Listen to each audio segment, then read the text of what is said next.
आप सभी स्वस्थ रहें, खुश रहें, इसी कामना के साथ एक बार फिर से आप सभी का हमारे चैनल दिल्ली एस्ट्रोलॉजर शशि में हार्दिक स्वागत है।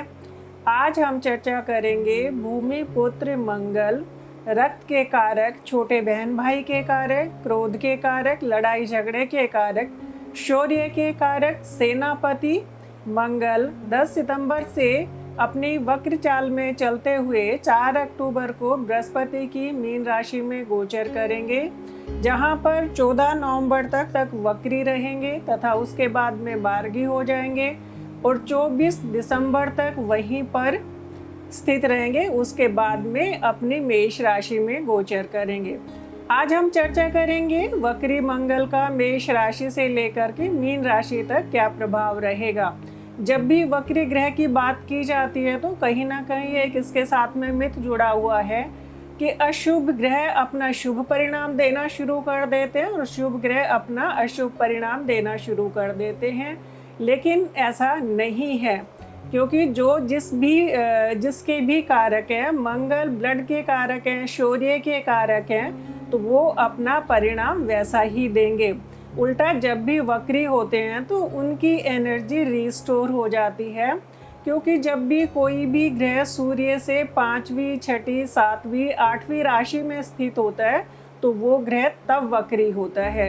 एक तरीके से जैसे वो सूर्य की पकड़ से बाहर हो जाता है। अगर हम सिंपल वर्ड में इसको समझें तो घर में एक ऐसा बच्चा जो पिता का कहना नहीं मानता है, अपनी मनमानी करता है, तो वक्री ग्रह का भी कहीं ना कहीं वैसा ही इम्पैक्ट होता है, उसकी एनर्जी लेवल बढ़ जाता है।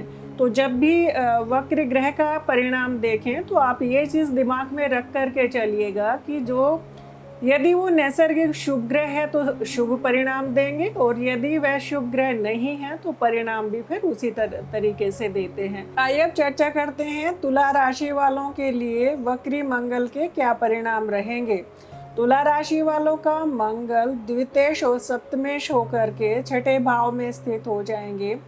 दूसरा और 7वां भाव मारक भाव कहलाता है और छठा भाव रोग बीमारी के लिए देखा जाता है।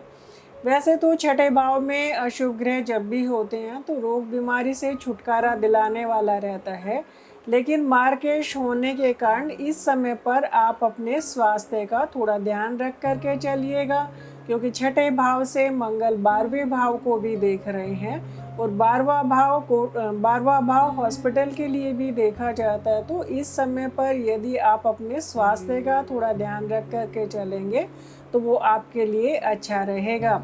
छठे भाव से मंगल आपके राशि भाव को भी देख रहे हैं, तो छठे भाव का आपके राशि भाव से संबंध हो रहा है और आपकी ढैया भी चल रही है, शनि का इम्पैक्ट भी आ रहा है। तो इस समय पर आपका चिड़चिड़ापन बढ़ सकता है। तुला राशि का जब भी सिंबल की बात करें तो तुला राशि एक बैलेंस राशि मानी जाती है, और यदि बैलेंस्ड जब भी रहेंगे जब जातक के अंदर पेशेंस रहेगा, और मंगल कहीं ना कहीं पेशेंस को ख़त्म करता है। एक कहीं ना कहीं हमारा एक टेस्ट लेता है कि विपरीत परिस्थितियों में भी आप कितना पेशेंस रख सकते हैं। तो आप सिंपली इसको ऐसा समझ लीजिएगा कि इस समय पर मंगल आपके पेशेंस का टेस्ट लेने के लिए तैयार है। तो तुला राशि वाले तो वैसे ही बैलेंस के लिए जानी जाती है, बस इस समय पर अपना क्रोध पर यदि आप संयम रख जाएंगे तो मंगल का फिर बुरा परिणाम नहीं रहेगा। दूसरे और छठे भाव का जब भी संबंध होता है तो कई बार जातक के, क्योंकि 12वें भाव को भी देख रहे हैं, खर्चा ज़्यादा बढ़ जाता है। तो इस समय पर खर्चे पर, क्योंकि छठा भाव ऋण के लिए देखा जाता है और मंगल ऋण के कारक भी होते हैं, तो इस समय पर जातक ऋणी भी हो सकता है, क्योंकि जब भी 7.5 ही चले या शनि की ढैया चले तो कहीं ना कहीं काम पर फर्क पड़ जाता है, उतना पैसा नहीं मिल पाता है। और इस समय यदि हम देश काल पात्र की बात करें तो इस समय पर काल की बात करें, कोरोना वायरस के कारण वैसे भी लोगों की नौकरियां छूट गई है, जिनका अपना काम था कहीं ना कहीं वो भी बंद हो गए हैं। तो इस समय पर यदि आप लोन लेते हैं तो लोन को सोच समझ कर के लीजिएगा, क्योंकि अनावश्यक यदि हम बिना सोचे समझे मंगल का काम ही इम्पेशेंस करना है और वक्री मंगल में तो और ज़्यादा ऊर्जा रहती है, तो ये जल्दबाजी में यदि हम डिसीजन लेंगे तो वो डिसीजन कहीं ना कहीं गलत हो सकता है। अपने जीवन साथी के स्वास्थ्य का ध्यान रखिए, क्योंकि सातवां घर हमारा जीवन साथी के लिए भी देखा जाता है।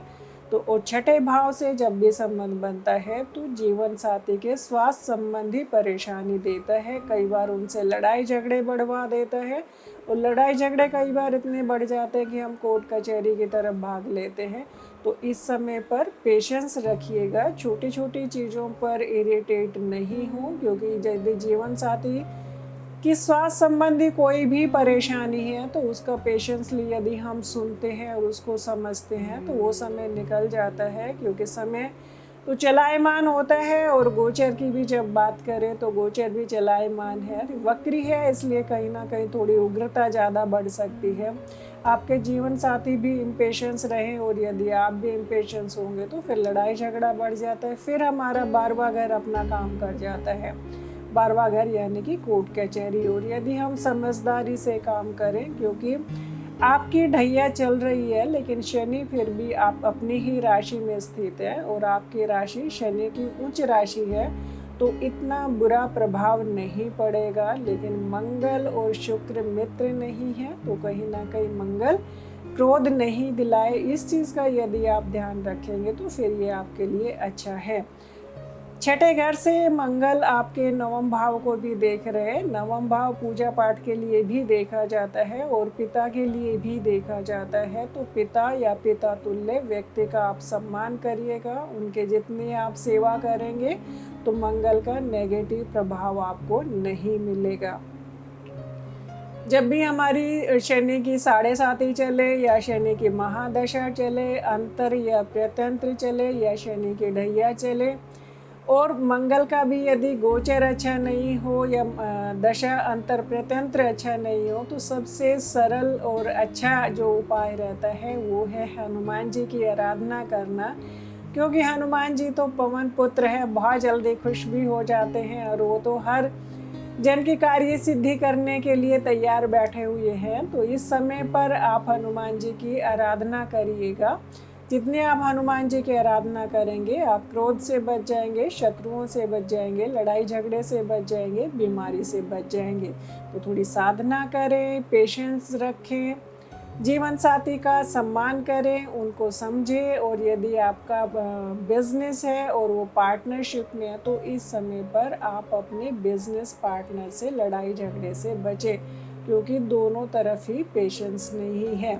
जब हमारा गोचर अच्छा नहीं होता है और यदि दशा और योग अच्छे बन रहे होते हैं तो फिर हमें घबराने की आवश्यकता नहीं होती है, क्योंकि गोचर का तो काम ही 20 to 25% होता है। और यदि दशा गोचर अच्छी है, यदि दशा और योग हमारे अच्छे हैं तो गोचर फिर इतना बुरा प्रभाव नहीं दे पाता है। लेकिन गोचर का भी काम तो है, 20 से 25% भी यदि हमारी ठीक चीज़ें नहीं जा रही होती है तो कहीं ना कहीं फिर हमें समय सावधानी बरतने के लिए आगाह करता है। कोई भी डिसीजन ले अपनी जन्म कुंडली को अवश्य देखें, दशा अंतर प्रत्यंत्र पर ध्यान दें, यदि वो अच्छे चल रहे तो फिर आपको घबराने की आवश्यकता नहीं है। घबराने की अभी भी आवश्यकता नहीं है, क्योंकि कोई भी योग बताए जाते हैं तो वो योग इसलिए बताए जाते हैं कि आप सावधानी बरतें और उस अशुभ योग से आपका बचाव हो जाए, ना कि उस योग के बारे में सुन कर के आप और ज़्यादा टेंशन में हो जाएं। और फिर यदि वो ये जो योग बन रहा है वो तो फिर अपना परिणाम देगा ही, क्योंकि कहीं ना कहीं फिर हमारा दिमाग वैसे ही काम करना शुरू कर देता है, हम डिसीजन फिर वैसे ही ले जाते हैं, तो समय हमारे ऊपर हावी हो जाता है। तो इसलिए ये चीज़ें बता दी जाती है कि भाई कहाँ कहाँ पर आपको ध्यान रखना है, ताकि ये अशुभ गोचर जो है वो आपका बुरा परिणाम नहीं दे पाए। बस थोड़ी सी चीज़ों का ध्यान रखना है, सबसे जो ज़्यादा ज़रूरी है गुस्से पर कंट्रोल कर जाइएगा, बाकी कोई टेंशन लेने की आवश्यकता ही नहीं है। आइए एक नज़र डाल लेते हैं वृश्चिक राशि वालों का मंगल का गोचर कैसा रहेगा। वृश्चिक राशि वालों का राशिश मंगल बृहस्पति की मीन राशि में गोचर करेंगे, 4 अक्टूबर को गोचर करेंगे, वक्री गति में गोचर करेंगे, जहां पर 14 नवंबर तक वक्री रहेंगे। उसके बाद में फिर मार्गी हो जाएंगे। मार्गी होकर भी 24 दिसंबर तक वहीं स्थित रहेंगे। उसके बाद में फिर से अपनी मेष राशि में आ जाएंगे। वृश्चिक वालों की मंगल की गोचर करें, जो 4 अक्टूबर से पहले भी मंगल अपनी ही राशि में थे। अपनी राशि में चाहे ग्रह शुभ हो या अशुभ हो तो अपने भाव के बुरे परिणाम नहीं देते हैं। तो इस समय की यदि हम प्रेडिक्ट करें तो वृश्चिक राशि वालों का मंगल का गोचर बुरा नहीं था, लेकिन मंगल छठे भाव के स्वामी होने के कारण जीवन साथी को थोड़े स्वास्थ्य संबंधी परेशानी दे सकते थे, तो अब उससे भी छुटकारा मिल जाएगा। केंद्र त्रिकोण का संबंध बना करके राजयोग भी बना रहा है और राशिश का 5वें भाव से संबंध है और 5वें भाव का संबंध आपके 11वें भाव से हो रहा है। तो कहीं ना कहीं मंगल का गोचर आपके धन के लिए अच्छा रहेगा, आपके हर प्रकार के सुख सुविधा के लिए अच्छा रहेगा। मंगल को पुलिस की नौकरी के लिए भी देखा जाता है, गवर्नमेंट जॉब के लिए भी देखा जाता है। तो यदि आप गवर्नमेंट जॉब की तैयारी कर रहे हैं तो मंगल का गोचर आपके लिए फेवरेबल रहेगा। यदि आप स्टूडेंट हैं, मेडिकल फील्ड से हैं या इंजीनियरिंग फील्ड से हैं तो ये गोचर आपके लिए बहुत ही अच्छा रहने वाला है, क्योंकि राशिश या राशि भाव का जब भी 5वें भाव और भावेश से संबंध बन जाता है तो वो समय एजुकेशन के लिए बहुत ही अच्छा रहता है। ये समय आपके लिए, आपके बच्चों के लिए भी अच्छा है। और यदि आप अनमेरिड हैं, खुद ही स्टूडेंट हैं, तो पढ़ाई के लिए अच्छा है। और यदि आपके बच्चे बड़े हैं और वो एजुकेशन प्राप्त कर रहे हैं तो वो भी आपके बच्चों के लिए अच्छा है। इस समय पर बच्चों का पूरा सुख मिलेगा, कहीं ना कहीं उनसे इमोशनली और ज़्यादा जुड़ जाएंगे। तो इस समय का भरपूर फ़ायदा उठाइएगा। हो सकता है आपको अचानक धन लाभ भी हो जाए, क्योंकि यहाँ से आपके राशिश मंगल आपके 8वें घर को भी देख रहे हैं। तो 8वां घर सडननेस के लिए देखा जाता है। तो जब भी इस प्रकार के धन योग बनते हैं तो कई बार हमारा रुका हुआ पैसा, चाहे वो उधार दिया गया हो या जिस पैसे के बारे में हम विचार भी नहीं कर रहे, तो उस प्रकार का भी हमें पैसा मिलने के योग बन जाते हैं। 5वां भाव बुद्धि के लिए देखा जाता है, मंगल को एग्रेशन के लिए देखा जाता है। तो इस समय पर गुस्से से बचे, गुस्से पर जितना आप कंट्रोल कर लेंगे तो मंगल का गोचर हर प्रकार की इच्छा पूर्ति करने वाला ही रहेगा, क्योंकि और ग्रहों का गोचर भी आपके लिए अच्छा है। जब भी हम गोचर की बात करते हैं तो हम आपको इसलिए बार बार ये चीज़ बताते हैं कि कहीं ऐसा नहीं हो गोचर बहुत अच्छा है और अच्छा सुन करके आप अपनी कुंडली को ही भूल जाएं, क्योंकि सारे परिणाम कुंडली में बनने वाले योग को फलित करने वाली दशा और उसके बाद में फिर गोचर का नंबर आता है। तो हर चीज़ पर यदि हम एक नज़र डाल करके चलें और फिर अगर हम उसका कोई भी प्लानिंग करें, 5वां भाव प्लानिंग के लिए भी देखा जाता है और मंगल इस समय पर अच्छी प्लानिंग कराने के लिए भी तैयार है, ऊर्जा भरपूर दे रहे हैं, हिम्मत दे रहे हैं।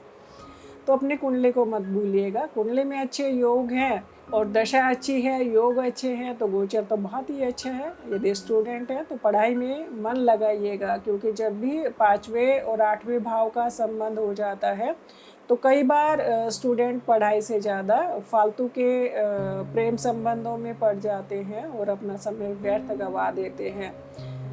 स्टूडेंट लाइफ पढ़ने के लिए होती है, पढ़ाई पर ध्यान रखें। पढ़ाई के लिए बहुत अच्छा है, धन के लिए बहुत अच्छा है, बच्चों के लिए अच्छा है, बुद्धि के लिए अच्छा है। एक ही सेंटेंस में बात को ख़त्म करें तो हर प्रकार के लिए अच्छा है। यदि आपको हमारी ये वीडियो पसंद आई हो तो लाइक करें, शेयर करें, कमेंट्स करें। Thank you.